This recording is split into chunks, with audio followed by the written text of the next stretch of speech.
বাড়ি বাড়িতে আপনাদেরকে হাতে দিন। এখন 10-15 দিন ধরে এটা চলবে। আর কিভাবে করে নিয়ে যাবে। অন্নপূর্ণা ভান্ডারের ফর্ম নিয়ে মানুষের দুয়ারে বিধায়িকা রেখা পাত্র। গতকাল আনুষ্ঠানিকভাবে অন্নপূর্ণা যোজনার ফর্ম প্রকাশ করেন মুখ্যমন্ত্রী শুভেন্দু অধিকারী। আর সেই ঘোষণার পরে মাঠে নেমে পড়লেন হিঙ্গলগঞ্জের নবনির্বাচিত বিধায়িকা রেখা পাত্র। প্রত্যন্ত সুন্দরবনের মানুষের পাশে দাঁড়িয়ে বাড়ি বাড়ি গিয়ে নিজে হাতে মহিলাদের মধ্যে অন্নপূর্ণা ভান্ডারের ফর্ম তুলে দিলেন তিনি। এদিন হিঙ্গলগঞ্জ ব্লকের দুলদুলি গ্রাম পঞ্চায়েতের লেবুখালী বাসস্ট্যান্ড সংলগ্ন দক্ষিণপাড়া এলাকার সাধারণ মানুষের বাড়িতে পৌঁছে যান বিধায়িকা রেখা পাত্র। মহিলাদের হাতে অন্নপূর্ণা ভান্ডারের ফর্ম তুলে দিয়ে তিনি জানান, প্রকৃত গরিব ও অসহায় মানুষ যেন এই প্রকল্পের সুবিধা পান সেদিকে বিশেষ নজর রাখা হবে। বিধায়িকা রেখা পাত্র বলেন, কোনো অনুপ্রবেশকারী যেন সেই প্রকল্পের সুবিধা না পায় সেটা আমাদের নিশ্চিত করতে হবে। প্রকৃত দরিদ্র মানুষই অন্নপূর্ণা ভান্ডারের টাকা পাক, সেটাই আমাদের লক্ষ্য। এদিন তার সঙ্গে উপস্থিত ছিলেন হিঙ্গলগঞ্জের বিডিও দেবদাস গাঙ্গুলি সহ একাধিক প্রশাসনিক ও স্থানীয় ব্যক্তিবর্গ। তারা একসঙ্গে সাধারণ মানুষের হাতে ফর্ম তুলে দেন এবং প্রকল্প সম্পর্কে বিস্তারিত জানান। অন্নপূর্ণা ভান্ডারের ফর্ম হাতে পেয়ে খুশি এলাকার মহিলারাও। তারা হিঙ্গলগঞ্জের বিধায়িকা রেখা পাত্র ও বিডিও দেবদাস গাঙ্গুলিকে ধন্যবাদ জানান। প্রত্যন্ত সুন্দরবনের মানুষের কাছে এখন আশা ও ভরসার নাম হয়ে উঠেছেন বিধায়িকা রেখা পাত্র, এমনটাই মত স্থানীয়দের। দেখুন, আমাদের আজকে থেকে একটা শুভ কাজের উদ্বোধন।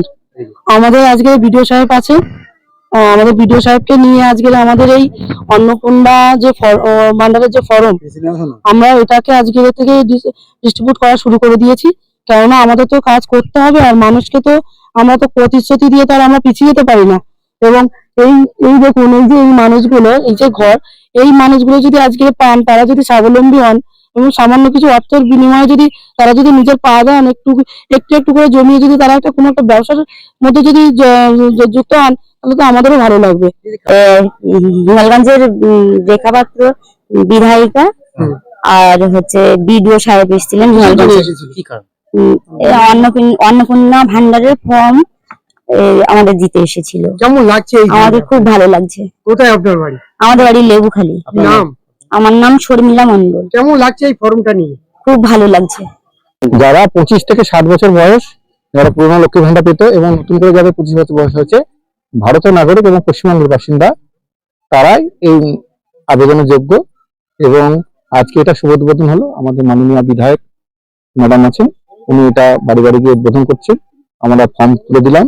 যারা এখানকার প্রাপক আছেন তারা এই ফর্মগুলোকে ফিল আপ করবেন এবং আমাদের বিএলওরা আসবে, তারা সহায়তা করবে। আশা করি আমরা আগামী দিনে একটা সুস্থ ভাবে আমরা সমস্ত যারা প্রাপক তাদের হাতে তুলে দিতে পারবো। আজকে থেকে শুভ সূচনা হবে। কতদিন চলবে এটা? যতদিন না কমপ্লিট হচ্ছে, আমাদের সরকার যেমন নির্দেশ দেবে সেরকম ভাবে চলবে। এটা সরকারের উদ্দেশ্য হলো আমাদের ভারতীয় নাগরিক যারা, তারা যেন, যারা গরিব প্রান্তিক মানুষ, সরকার তাদের জন্য যারা যোজনা ছিল লক্ষ্মীর ভান্ডার থেকে আমাদের এখন নতুন সরকার এসে মাননীয় মুখ্যমন্ত্রীর নেতৃত্বে অন্নপূর্ণা যোজনা, সেটাতে আপনাদের মাসে 3000 টাকা করে পাবেন। সেই জন্য আপনাদের আজকে শুভ উদ্বোধন হিসেবে আমাদের মাননীয় বিধায়কের